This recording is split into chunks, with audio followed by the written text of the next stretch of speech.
Okay, so this is how I view reality, right? It's the atomic view of life, if you will, or a fractal view of life, however you want to put it. So, you know how there is a nucleus with negative and positive charges sticking together, and around that nucleus are the electrons which fly around it?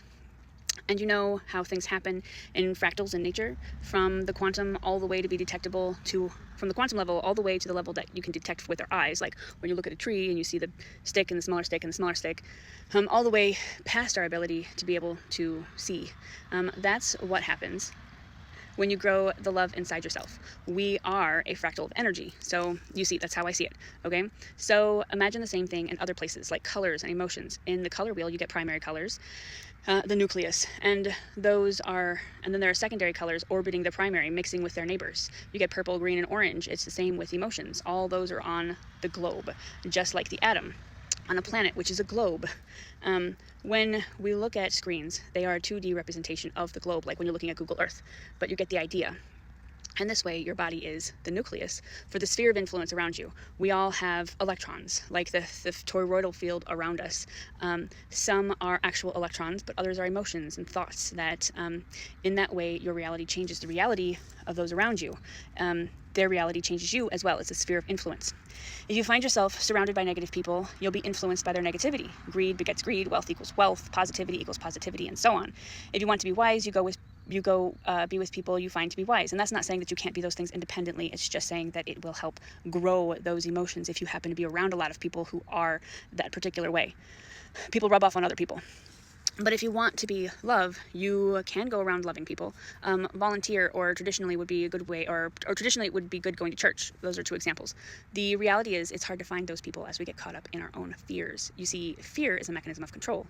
If you fall into fear, you can be positive or wealthy or sad or greedy, and also be afraid and controllable or controlling. Just as fear is manufactured, the antidote is to manufacture love. You can do this by being thankful. And I'm not saying there's not legitimate fear and legitimate times to be love. I'm just saying that's the reality that we live in. So to manufacture love, you can start by being thankful. At first, it's the laundry list of material and obvious things. Universe, thank you for my coffee, for my short work day, for my family. Then it gets more in depth. Thank you for my ability to walk, for letting me wake up this morning, for protecting me while I drive. Eventually, you just embody thankfulness. You just feel thankfulness. You are like, it comes out of your pores. You feel it pouring out of you. But that's where it gets really cool. You will start to notice joy in those around you. It will happen for no reason that you can tell. Everyone will get bad news that would have ruined their day, and instead they're laughing because you gotta laugh, right? That's because your electrons, or sphere of influence extending outside of yourself, is always mixing with the spheres around other people. It's like emotional purples, oranges, and greens. Emotions are your non-physical self, your electrons, your influence. And that is kind of the picture that I have. That is the picture that I have of how I view reality. On a base level, I kind of see, if you look, I like to think of it on an atomic level. I know people look at it on a quantum level, and then reality gets weird, and it's like you can't really describe reality. But if you go down to atomic level, if I could look out, if I were an atom and I were looking out at all the other atoms, I would not be able to tell where one atom was part of my skin and the next atom was part of the air. It would just be atoms that are tightly together, more tightly together, and atoms that are less tightly together. Like, it's not something that you can necessarily see if you are living on an atomic level. So that is how I see all of us are connected. If you jump off the ground, you're not disconnected from the earth, because inside of the atmosphere, you're still swimming in the gases that make up the atmosphere. And even if you were to go into a ship and leave this planet and go to, say, Mars, or even go to a different solar system, you would still be part of a giant organism, because I fundamentally believe that we are all connected. Everything is connected. So if I were to walk up to you and slap you across the face, it's kind of like I'm slapping myself across the face. If I were to go and just if I did anything to an animal, then I'm doing it to myself. If I cut down a tree, then I'm doing that to myself. So that is an old view of really more like if you're a vegan, you probably have a similar view of the planet already. But I have always seen the world as being interconnected, as being you're a very small part of a big whole. And if you think that something that you do doesn't affect everything, then you are wrong. And I'm not trying to be egotistical. You're just not correct. It's just a matter of learning that we are all connected. So if you are trying to take resources, then you are then you are just moving yourself around, but you are damaging yourself in the process. So it's a matter of I don't know how to end this. I had already ended it on the other spot, and then I just kind of kept going.